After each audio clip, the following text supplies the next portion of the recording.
Så hörni, vill jag hälsa er alla välkomna till det här seminariet som ska handla om migration och landsbygdsutveckling. En lite ovanlig kombination. Migration pratar vi väldigt ofta om, väldigt intensivt.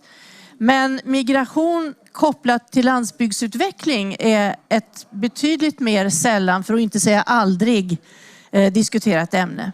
Men det ska vi diskutera här alldeles strax med en väldigt kompetent panel.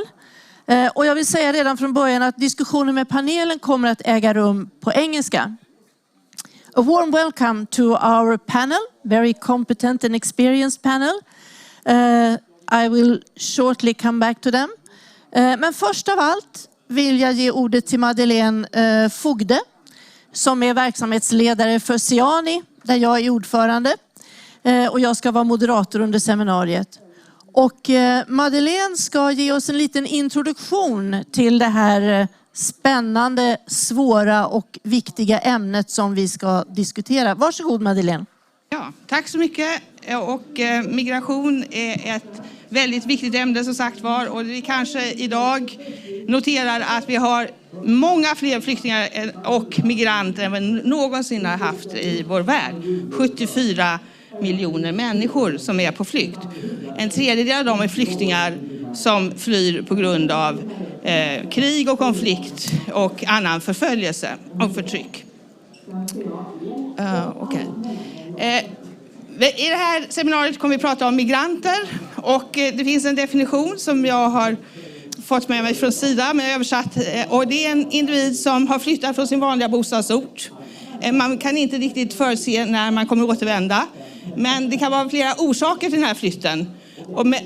Och man kan också ha lite olika rättslig status och vet inte riktigt länge hur man ska vara borta. Det här inkluderar både intern och internationell migration, och det inkluderar flyktingar. Och nu tänkte jag lite snabbt att jag ska testa era kunskaper på det här med migration. Så vad vet vi egentligen? Hur många flyktingar flyr från länder i utvecklingsländer till mer utvecklade länder? Alla ni som tror att det är över 90% som kommer till de mer utvecklade länderna, räcker upp handen. 55%? 35%? Ja, det är en liten rännil som kommer till de mer utvecklade länderna. De flesta internationella flyktingarna befinner sig var då? Befinner de sig i EU-länder eller i utvecklingsländer eller i USA och Nordamerika? Hur många tror att det är ett EU-land där de finns? Utvecklingsländer? USA eller Kanada, Nordamerika? Ja, det är bra kunskap här. Det här ser lovande ut, för det är så att de flesta är i utvecklingsländer. Och hur stor del av världens flyktingar är kvinnor? 90%? 50%? 25%? Vem tror 90%? 50? 25? Ja, det är 50%. Det är hälften av alla flyktingar som är det. Så, det här var lite old fashion, men det kommer. Varför ska vi prata om migranter? Det är en del av de globala målen. Det finns ett specifikt mål för det. Och det är alltså en stor fråga. Det är de människor som vi inte ska lämna bakom oss. Don't leave behind. Det finns ett mål och ett delmål, men det kopplar upp till den övriga globala utvecklingsagendan som vi har och som vi har skrivit under på. Dessutom finns det en New York-deklaration 2016 som har klart, där FNs medlemsländer har skrivit under på att man ska arbeta med migration, man ska minska trycket på värdländerna, man ska öka möjligheten till självförsörjning, man ska utveckla möjligheterna till lösningar till tredje land, och sen ska man förbättra förutsättningar för att återvända i trygghet och kunna starta om på nytt i det land man flytt från. Och då tänkte jag att idag ska vi titta lite grann på Uganda, som har alltså en av världens mest vänliga och progressiva flyktingpolitik. Och det är ett fattigt land mitt i Afrika där det ligger på 163 plats av världens länder när det gäller HDI, alltså Human Development Index. Sverige ligger på 7:e. Vi har 1,4 miljoner flyktingar, 74% från Sydsudan. 85% av dem är kvinnor, och av de 85% så är 50% minderåriga. Då i Uganda har man en politik där man förser flyktingfamiljerna en markyta, 30 gånger 30 meter. Den var lite större förr, men det har kommit så många flyktingar så man måste reducera lite grann. Flyktingarna har fri rörlighet, man har rätt att söka jobb, man kan starta sin egen verksamhet och man kan börja en självförsörjning. Varje flyktinghushåll bidrar dessutom till den lokala ekonomin med ungefär $200 per år. Remittenter, det som skickas till människor från familjer utanför utanför länderna, det går 15% som går till flyktingfamiljerna medan 2% kommer till bofasta. Så det kommer alltså en ström av pengar internationellt som inte är givarpengar, som är privata pengar. Och flyktingfamilj, men då är det också så här att 1,4 miljoner människor, det blir en stor stress på naturresurser, på vatten, på skog, på ved. Och det här måste man på något sätt också lösa. Så det finns en positiv flyktingpolitik. Uganda ser det som en skyldighet mot sina systrar och bröder. Man har bott i närheten av stora folkmord, folkflyktningar, krig och det kommer fortsätta. Det är långvariga konflikter. Men man ser ändå att det här är vad man bör göra. Man bör öppna upp, man bör ge människorna en start på nytt. Men det finns utmaningar då. Det är att de här är väldigt långvariga konflikter.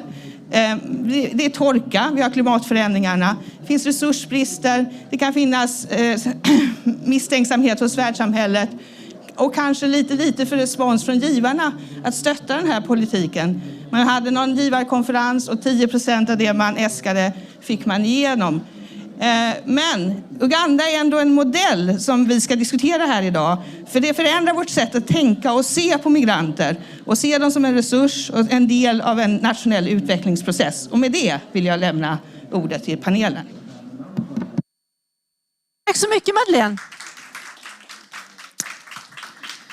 And then I would ask the panel to come up here and join me here on stage.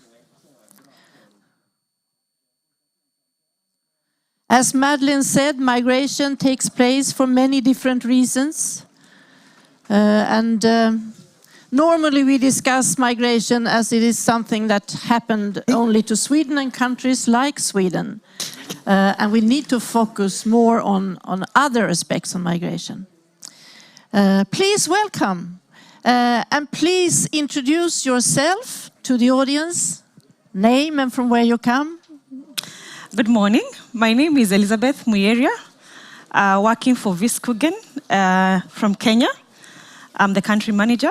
Vi-skogen is working with smallholder farmer families organized into member-based organizations, and we're using agroforestry to fight climate change and poverty together. Thank you.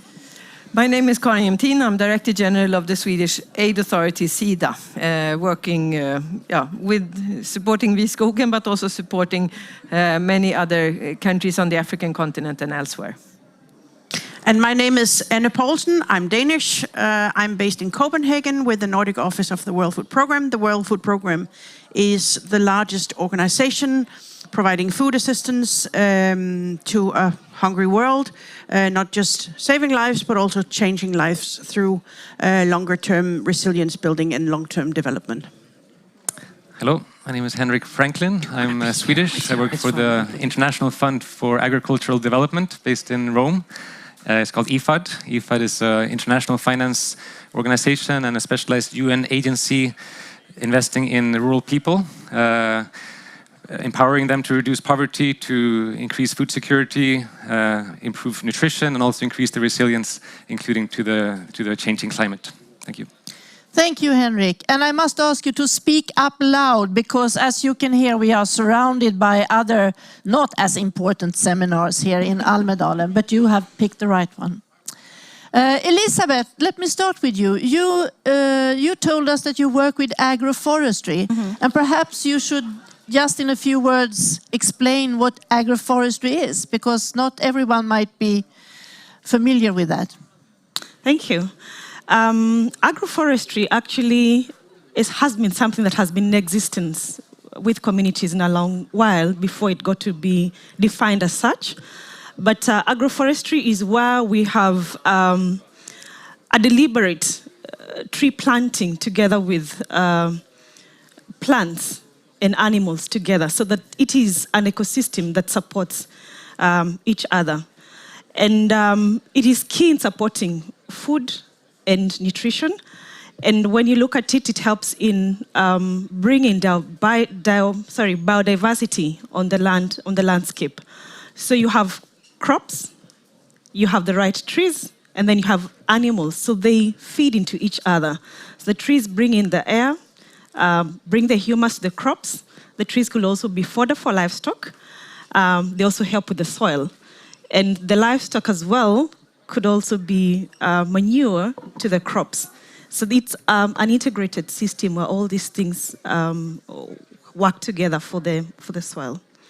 So in working with agroforestry, you can create a more resilient system of planting and animal husbandry. Absolutely. Where the farmers don't get dependent from only one crop or from only one thing to do. Yes, so you have increased biodiversity, like you have rightly put it, increased resilience, because then farmers, especially within small holders, because in Agroforestry we're targeting farmers with small farms, and therefore within those small farms they are able to have different nutritional crops and animals. So it's in a small area possible to get all this diversity, and therefore being able so to cushion the farmers against the effects of climate change. And when you say a small farm, what would the size of a small farm be in your context? In most cases, it's less than 2 hectares. Yeah. Yes, and it's important because when you look at it, is around the world, approximately 30 to 34% of the food produced in the world is by farmers who have less than 2 hectares of land. And therefore, it's very important that these farmers are supported in this innovation. So less than 2 hectares is, in a Swedish understanding, a very small farm, because here a small farm should be something like 30 or 40 or 50 hectares. So it's quite different conditions. What do you do from Vi-skogen in a country like Uganda when you work with refugees or with the residents that also have poor conditions? How do you do? We are planning to do. Yeah, in Uganda? Yes, Uganda. It's a project that we are piloting. It is spearheaded by Red Cross, and they're the main applicants of the call. And together with also a district farmer association called Moyo, we are looking at bridging the gap between emergency response and long-term development. And it's targeting both the refugees as well as the host communities. And we want to believe that by doing this, we will be able to reduce conflict between host community and the refugees, as well as help to contribute to increased integration between the two communities. And as Agroforestry, we're looking at agroforestry as one of the things to promote, as well as support sustainable farming practices. And looking by it generally, then, overally, is that then you're able to give the refugees as well as the host communities a decent and just way of living, and reducing dependency. And when we also work that way, then we see that we reduce the pressure on the natural resources in the host communities. Yes. Very important. Let's come back to this. But now, Anna, I turn to you. World Food Programme. Of course, you are in a country like Uganda and distribute food or cash, and you meet some problems with frauds, for example, or difficulties to get the food to the right people. So how do you work in a country like Uganda? We work on several programs in Uganda. It's one of the more than 80 countries where the World Food Program works across the world. No one size fits all. It's a different context. It's different programming, but there are some, of course, similarities in the way we work. To mention Uganda, how we work there and the different activities we have. One of the main activity or the main program is making sure that we save lives among the refugees. There are more than 1.2 million refugees in Uganda, and the World Food Program is taking care of 1 million of these refugees. We do it through sort of the traditional food distributions, the usual bag of rice, beans, salt, sugar, and oil, but more and more over the last 10 years, a bit more than the last 10 years, we have transitioned our assistance into cash-based assistance. So we do that increasingly in Uganda as well, both among the refugees, but also among the host community. So cash-based is part of the modality that we are using in Uganda. We built. We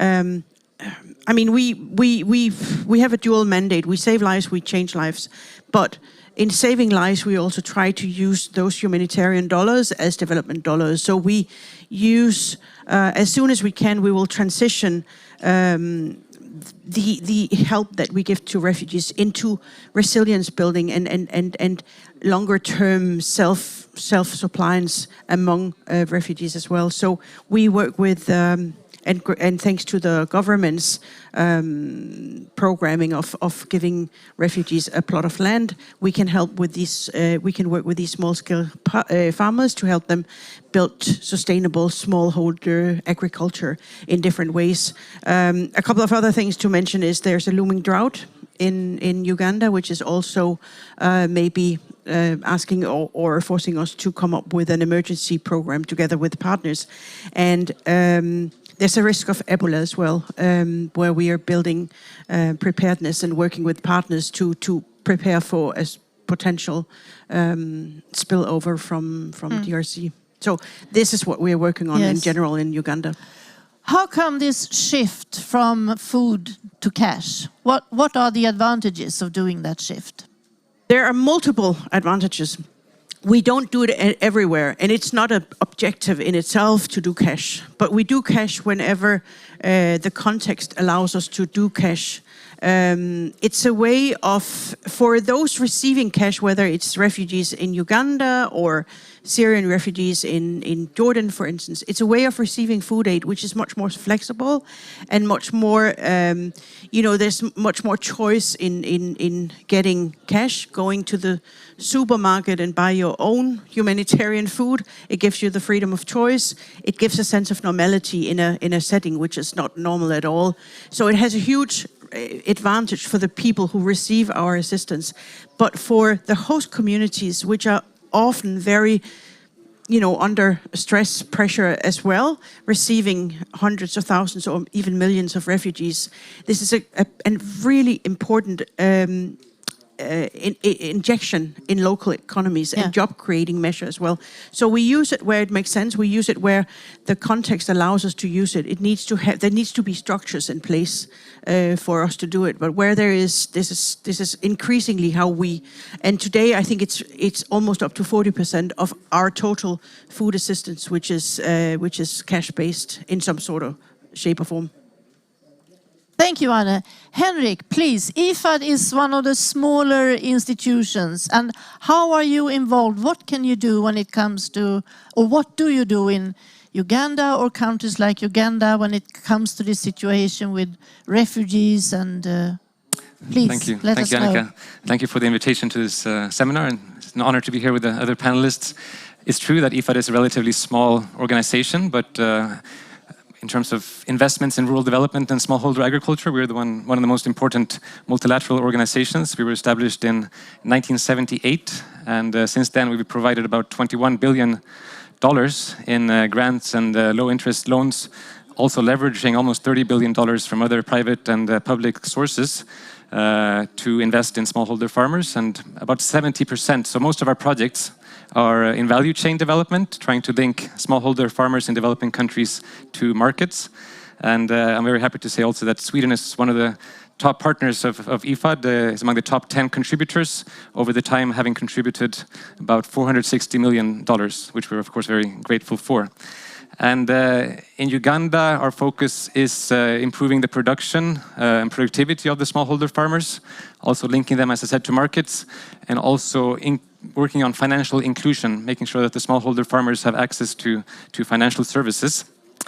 And one particular program which is relevant to this panel is in northern Uganda. It's the restoration of livelihoods, targeting about 155,000 rural households. And it's basically, I don't know if you know, in Uganda there was a relatively recent conflict where a lot of people were in internally displaced camps. And now when a lot of young people that were born in these camps come back to their homelands to start farming, they don't have the skills. They rely on the natural fertility of the soils, rain-fed agriculture and things like that, which poses a lot of problems in terms of production. So this program focuses on mainly to increase the production through things like farmer field schools, also adapting to a changing climate. There's a special fund called Adaptation for Smallholder Farming, which SIDA is also supporting, which promotes different types of seeds that are more climate resilient. But then we also link the farmers to markets through infrastructure, community roads, water harvesting, market facilities. And we don't specifically work in this program with the refugees, but a lot of the investments, especially the infrastructure, I think will have benefits for them. And another important thing, I think, is also that IFAD has a lot of experience from the last, say, 10 years working on what Madeleine mentioned, remittances. So the flows of money coming from migrants to their families at home. And in Uganda, we have at least 2 examples where we partner with the private sector, with the Equity Bank, to facilitate transfers on the Uganda-Kenya corridor, trying to reduce the cost of remittances, which on average globally today is about 7%, and the Sustainable Development Goal target is 3%. So actually globally, if one could reduce these costs, the migrant remittance senders and the remittance receivers would save about $20 billion, which can be invested locally. And then we try to link these remittances to local financial institutions. The problem is that the access is very low often in the rural areas. So, for example, we work with the post offices, not just in Uganda, but across Africa, linking them with banks and other finance institutions so that remittance receivers can go there easily and don't have to travel so far to get their remittances. So, yeah, that's in a summary. Thanks. Thank you, Henrik. In a brief from IFAD, I read that the amount of money being transferred from migrants back to the home countries is 3 times as big as the official development aid in total in the world. That really surprised me. So this is really an important driver in development in the home countries of many migrants. Yeah, no, it's an incredible, it's about $500 billion, so $500 billion every year that is sent from about 200 million migrant workers to their home families, about 800 million in the developing world. And if one looks over the 15-year sort of Agenda 2030 timeframe, it's about $8.5 trillion that is sent. And it's, as I actually said, 3 times the official development assistance and even beyond private direct investments in the countries. So the trick is to make sure that these resources are invested locally. I think, as Madeleine said, it's 15% of the migrants' income is sent for remittances, but on the receiving end, it represents about 60% of the income of the families. It's used, of course, for basic needs like food and shelter and housing, but about 25% could be leveraged and invested and saved. But since many of the rural people they're not linked to banks, the financial institutions, they lack all these opportunities of insurance, savings accounts.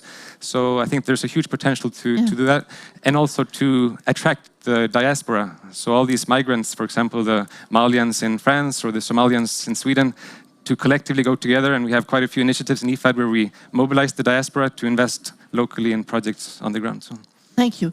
Karin, please give us your SIDA perspective on what the things we are discussing here. On all of this, Yes. which is an extremely important topic and immensely vital to our work. But can I just take up where you ended? Remittances are bigger in numbers than development aid. It has been so for many years. It's an important thing to recognize, and therefore recognize what would be the role of development aid in supporting the possibility for the host or the home communities, or whatever you would call them, to actually use the remittances in a good way, to save them in a bank, or use them in other ways that is good.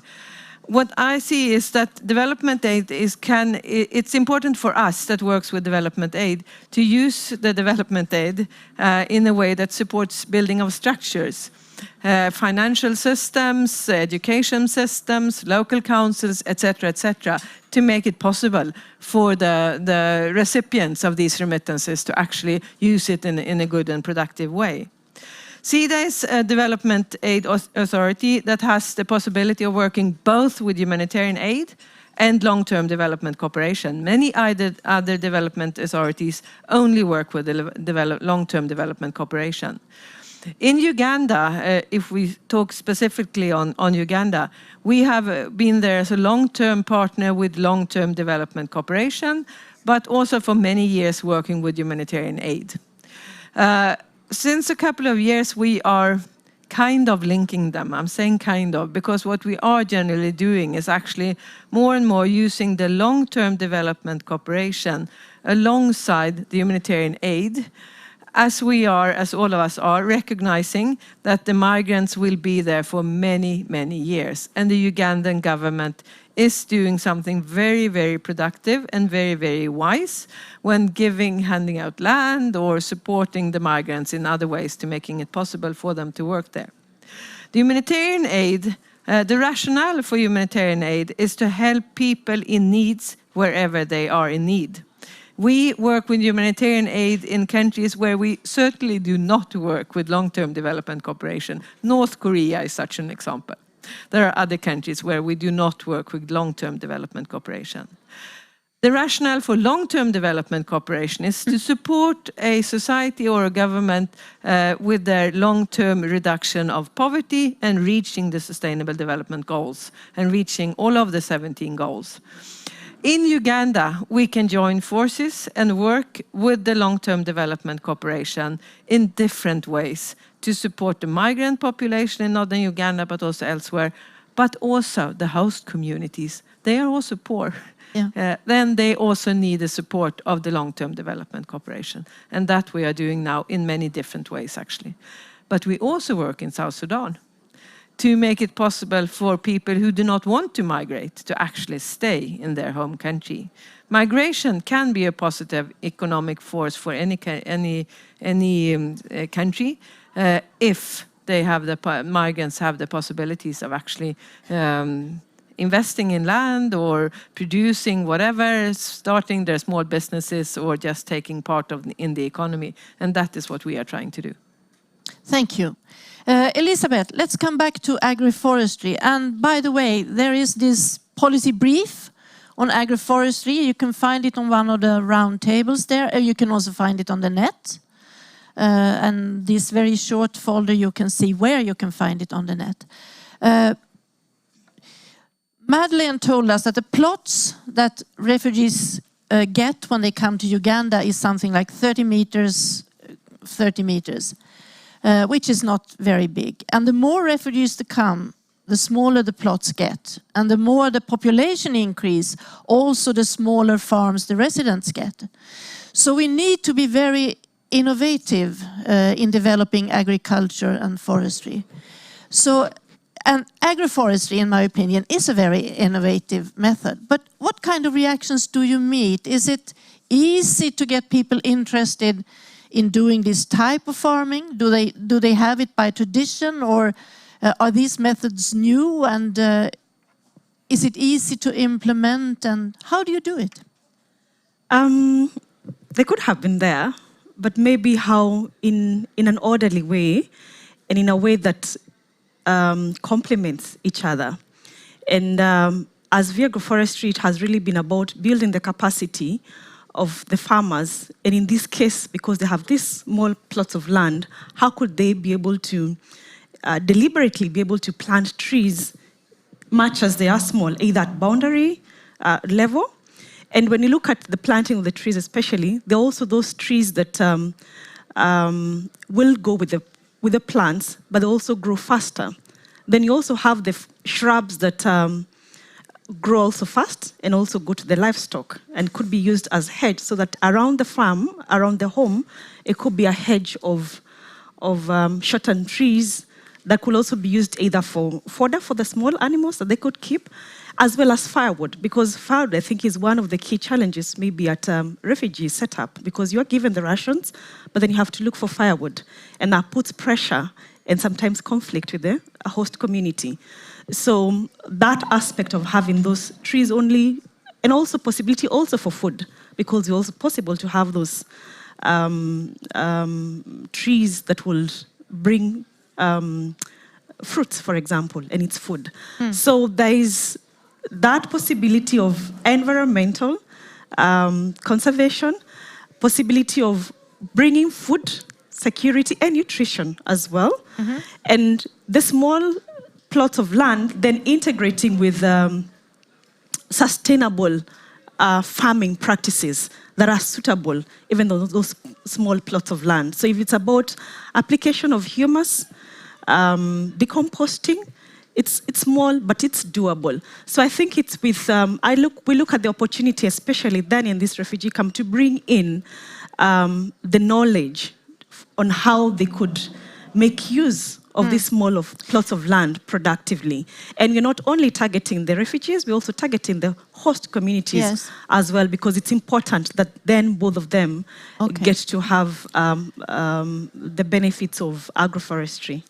Yeah. Would you say that this way of developing agriculture and forestry leads to a production that is more than you need for the family, more than subsistence, so that you can also sell on a market and get some money out of it? Is that possible? Absolutely. We have one of the projects that we have implemented, and integrating agroforestry with a few of the sustainable land management practices. We have seen crop yields double, and 2, 3, 4 times than what the farmers were. So it has that huge potential of not only producing what is adequate to consume, but also to sell. And that's that's one of the things that we are looking into in this particular project, that it's possible to support the communities to produce, as well as be able to have extra for them to sell to the rest of the people who, in the community. So the diversification and increase in the yields is there. And therefore that brings in resilience, that brings in income, diversification, that brings in maybe what WFP may not be able to give, and they have that.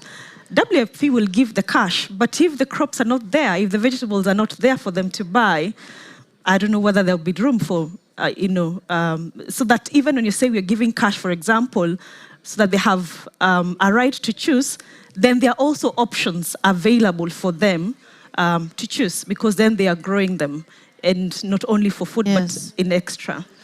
Which, of course, must be much better than bringing food from other countries and thereby destroying the internal agricultural development.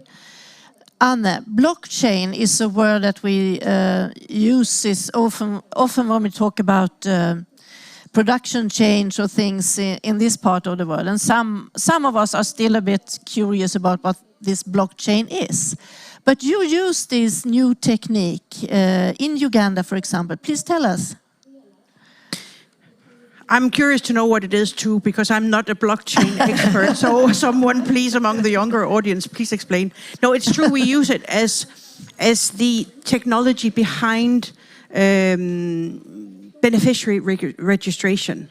In Uganda, we use increasingly biometrics to identify those who are registered, who are eligible for our help. We use it.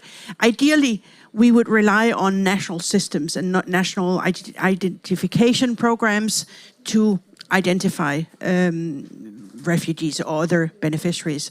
But there are countries where these systems are simply not in place, so you have to have other systems. And biometrics is a very, very safe way to ensure that the people who need the most vulnerable will actually get the food. So it's a way of making sure that food is actually going to the right people at the right time. We are using blockchain, not in Uganda yet, but we use it in Jordan among Syrian refugees. It started for WFP as a pilot in Pakistan. Then we really rolled it out in Jordan among Syrian refugees. And now we are actually just launching a collaboration with UN Women, because the idea is we have the platform and we are inviting other partners in to be part of that platform. Instead of each agency having their own platform, then we invite partners in. It's not yet in use, the blockchain technology for Uganda, but it's something that we are also increasing. And the end goal, of course, is to have to also have lasting sort of systems, or helping create lasting systems that then we can then hand over to governments, and they are always in the driving seat of what we do, but increasingly have these systems, these social protection networks, and these identification systems that can be used by local or national governments. I would like you to a little bit discuss this Ugandan model, if you can say so. Do you think it would be useful also for other countries? I mean, for a Swede, it sounds really, really something exceptional. You take care of people, you give them a plot of land, you allow them to go wherever they want in the country, and to share social welfare in the case you have a social welfare. It's far from the way that we deal with refugees. Do you think that Uganda could be a model that could be spread to other countries? My thinking is that the Ugandan model could be an approach in other countries, but all settings are different. I've also visited the Satari refugee camp. I've actually tested your system there, but I also saw how they work with including the Syrian refugees into the Jordan society by working with the Jordan Compact and giving them the possibility of actually applying for jobs in the Jordan job market. That's another way of doing it. It's another kind of soil in Jordan. Yeah. Maybe the possibility of providing land is not really the way forward there. But the approach of the host country being given a possibility of supporting the refugees to make a living of their own, that is an excellent approach and something to learn from the Ugandan example, I must say. But to replicate exactly is probably not possible. Okay. Yeah, maybe I can chip in there too. I think, Karen, I think you're correct. It's adapted to the local situation. So I know, for example, IFAD has worked in both Niger and Jordan and the Syria situation as well. And in Niger, people are coming back. They're fleeing from Nigeria and they're coming to these areas. I think it's something like 200,000 refugees are on that number. And I think it's basically around community sort of social engineering, discussing locally, both among refugees, among local chiefs, among the local hosts, how the situation can be resolved. And for example, in the rain-fed areas, in general, as you know, 95% of agriculture in Africa is rain-fed. So a lot of the farmers depend on farming because of the rain. But if there's no access to land, I think what has been done there is that local farmers that are receiving the refugees, maybe they can't give them land, but they allow them to lease part of their plots, and they pay back part of the harvest in order to be able to use the land. But in other areas which are irrigated through local decision making with the chiefs and the local sort of land provisions, both refugees and host communities are given the similar land rights, and they can produce. And when IFAD comes into these places, we try to, as much as possible, work with both. So, for example, in Jordan, we're working with about 20,000 both host people and Syrian refugees to train them on new entrepreneurship opportunities, and they're actually now even starting to produce handicrafts which are being sold to IKEA, which is an interesting example. So I think the important thing is that there's a win-win situation for both, so you reduce the tensions. Yeah. Thank you, Henrik. We have some minutes if there is a question you want to raise, something you want to comment on what has been said here. Anyone who would like to take the opportunity? Do we have a mic, by the way? Here's there. Yes, please. I'm wondering about the project in Uganda, if there's been any conflicts regarding like giving land, since land is such a sensitive topic. Could you explain more about that and how that's been, how the dialogue has been? Yes. Anyone of you who wants to say something on that? I do not have the facts as of now whether there have been, conflict, but it's possible, and there have been possibilities and tension between host community and the refugee setup. And we believe that working together in this particular project, targeting both the refugees as well as the host communities in something that could transform their lives hand in hand, then there is that huge opportunity of reducing possibility of conflict. Because oftentimes when there is conflict between the host and refugee communities, it's about the resources. It's about sometimes the host community feel, okay, there's a hospital there, there's a school there, we do not have. Or we have all these many people that have come to occupy our land and they are depleting it. So this provides that opportunity for both host and refugee communities to make a meaningful life and support to increase the integration between the two. Yeah. Anne? I think on a general note, it can always be potentially create potential tensions between a host community or in a host community when you have large numbers of refugees coming to your country. That's irregardless whether you're a rich country like we are. I mean, I know that Denmark has been suffering quite a lot with the influx, or at least the discussion, yeah. But also for poor countries. And of course, in countries like Uganda, which is now hosting more than 1 million refugees, in countries around Syria that was hosting enormous amounts of refugees, up to 5-6 million. Yes. A country like Lebanon was 1/3 of its population were actually refugees from Syria at some point. And I think by using these new ways of working, like the providing land plots or giving cash-based transfers, is a way where you can actually make sure that these tensions decrease, because there's also something in it for the host communities, and you actually infuse economy, you create jobs, and I think that's a smart way of doing things rather than the traditional food aid distribution, and it didn't really do anything good for the host communities. But this is a way where we have changed, I think, the way we work and do it in a much more holistic way.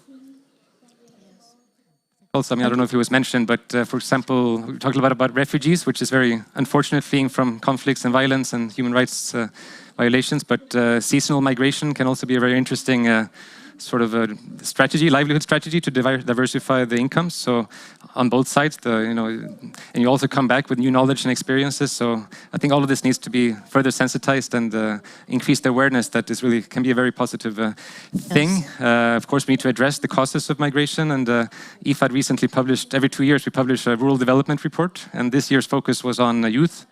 And of the 1.2 billion youth in the world, 1 billion live in developing countries, and most of them living in rural areas. And there's a huge need to, develop employment opportunities for them.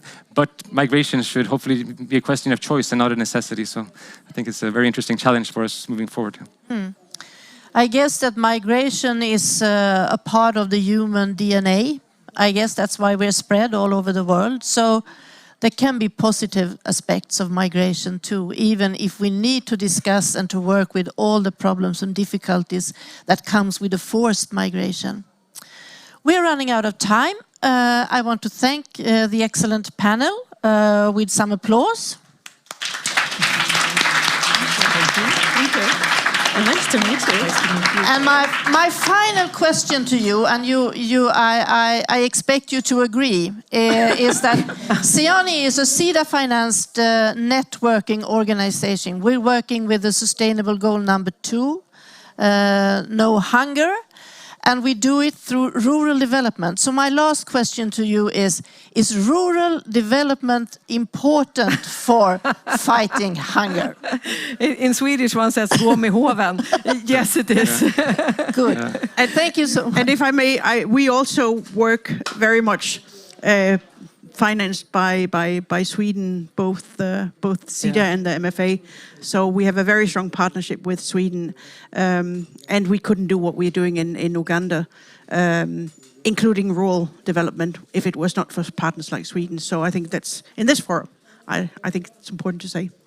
Thank you. Thanks. Yeah. Maybe can I just say one thing that I don't know if you know, but the demand for food globally, I think it's going to increase by about 60% by 2050, and about 600 million smallholder farmers in the developing world can have a huge opportunity there to improve their lives and also provide the world with high quality and nutritious food. So that's part of the agenda as well. Thank you. Thank you. Thank you so much.